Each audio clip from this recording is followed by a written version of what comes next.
Now let's go to the meanings of the names. Starts with Daryawish, goes to Babylon, Achmeta, Medes, etc. etc. I'm not going to mention Achmeta because we saw that we don't actually get a meaning necessarily, even though we saw the letters, how it had a very important meaning as the brother who dies. The two witnesses are brothers, and also the first and last are presented as brothers in scriptures, even though they become one.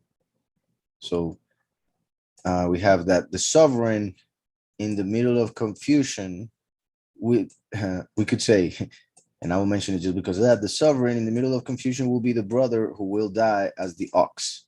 Or we could say in the negative, the sovereign of confusion is the brother of death, which would be the false Messiah, or in fact, if depending on how we see it, could say Satan, Lucifer, as the brother of Azazel, who brought death to the world, or and I say that because his brother, while death came out of Samael, who is the father of them too. So that's why I put it as Lucifer and his brother Azazel. The sovereign of confusion is the brother of death in the middle of the land, or in the middle land. But in the positive, the sovereign in the middle of confusion of this world is the brother who dies as the ox in the middle land. He who possesses the furnace. Isn't that crazy? He who has the fire, the consuming fire. We know that Yahushua first came as the water of life. Now he comes as the fire, the consuming fire. So he who possesses the furnace, or furnace of fire, Koresh, teaching Shalom, or throwing Shalom, as with a bow and an arrow that we see in the first seal. And I say that because Yeru comes from Yara, which is to throw. So the sovereign in the middle of confusion is the brother who dies as the ox in the middle land, who possesses the fire, the furnace of fire, who teaches Shalom, who will throw Shalom like an arrow. May the prophet, who happens to be the one throwing the Shalom as the furnace of fire, may the prophet protect the kingdom of Yahweh, by teaching the true doctrine, by teaching Shalom in the middle of confusion. Teaching Shalom as a gift, not for a price, like we see regarding the false prophets, false pastors, like mentioned in Zechariah. So teaching Shalom as a gift, being the star of splendor, or teaching Shalom, he will receive the gift of the star of splendor. Remember, I'm not going to get into it because we saw it last week, so it is recorded already. Yahushua promises the last, the overcomer, he who overcomes in Revelation 2 and 3, even Revelation 6, who goes conquering and to conquer. Yahushua promises him the bright star, which was in the power of the enemy. Yahushua takes it from the enemy, Lucifer, Satan, bright and morning star, Lucifer, light bringer, takes it from that Satan and gives it to the last, who takes Satan out of heaven on Revelation 12. We saw also Numbers 24, where Balaam prophesied of a star coming out of Jacob. So through the teaching, he will teach Shalom as a gift, and he will receive as a gift the star of splendor, being himself the star that comes out of Jacob,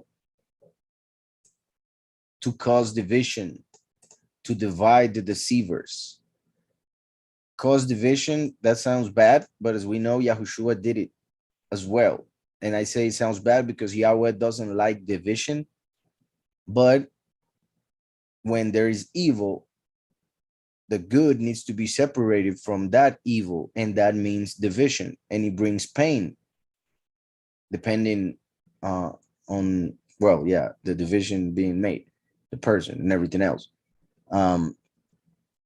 So Yahushua came. I did not come to bring peace. I came to bring division and a sword. The last obviously brings the doctrine in order for the few to be one in union. But that doctrine will separate them from the masses, the few from the many from the nations. So there is also division.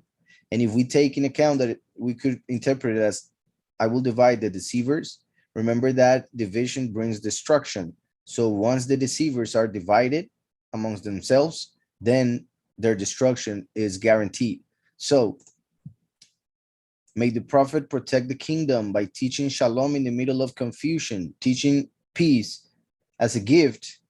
And as a gift, he will receive the star of splendor because he is the bright star coming out of Yaakov, who will cause division, the few from the many from the nations.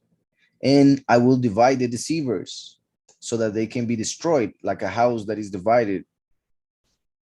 Teaching shalom, the sovereign will receive the gift of the star of splendor, the bright star, being the star out of Yaakov, who became the sovereign. During the feast, Yahweh remembered his witness. So the sovereign who receives as a gift the star, the sovereign who is a gift, being the star of Yaakov. The sovereign during the feast remembers his witness. Yahweh remembers his witness, who is the one who will rule like the mighty one, who contends with the mighty one of this world, the furnace of fire, the consuming fire, who comes to fight with the mighty one of this world as the witness, whom Yahweh remembers during the feast of Yom Kippur when he's killed, during Yom Teruah when he's caught. Yahweh will remember him to protect him and to resurrect him. Who? His witness, who will rule like the mighty one. That's why he's called sovereign, and he's given the star of splendor. He will rule as the mighty one, he who contends with the mighty one of this world, the furnace of fire, who is sovereign, the consuming fire. That's why there was fire in his eyes when Yahuhanan saw him. I will make the spoil to boil, which fits with him being the furnace of fire. After separating the few from the many from the nations, he will make the earth burn or boil, because the Son of Man comes like in the days of Noah, when it was through water, but this time will be through fire. I will stir myself in the winter. Those are the last 3 months of the year. So that could connect with the two witnesses being prepared during the winter to start in spring, which is when Pesach happens, when the seventh years would begin. I will make the spoil to boil. I will stir myself in the winter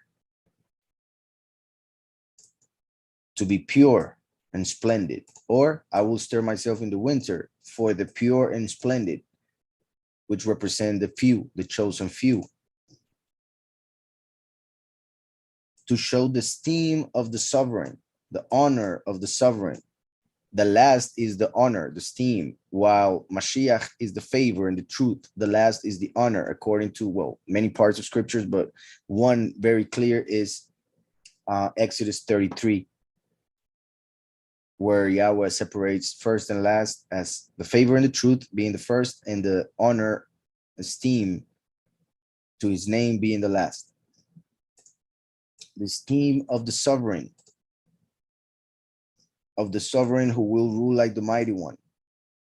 So I will stir myself in the winter for those who are splendid and pure, to give them honor. The esteem of the sovereign who will rule as the mighty one, once he is joined to the mighty one who rules, when he is united to the Father and to the Son, so that he can rule like the mighty one by being joined to the teaching of Shalom, to the word itself. After being drawn out of water, after being resurrected. So he will be joined to Mashiach after the resurrection. He will be joined to the rule of the mighty one, to the mighty one who rules in a step, in a moment. He will rule like the mighty one after he contends with the mighty one of this world. And a step, Ashur, as you see right here, can be seen as the ox, the shor, or shur, the wall that protects the few, or the fire, esh. So the fire comes as an ox, the head of an ox, or as an ox, the actual word for an ox. So two representing the last, coming as the head of the ox, being the ox that is sacrificed on Yom Kippur. He comes to protect the congregation as a wall, him being the consuming fire. So all of that connects with the last names, as we just saw. The mighty one who will contend with the Elohim of this world. He will rule like the mighty one. Once he's joined to the teaching of Shalom, after being drawn from water, being resurrected, he will be joined to the mighty one who rules in a moment. He will be like a wall after being sacrificed like the ox in fire. He will rule like the mighty one when he contends with the Elohim of this world. And that's where we get from these names.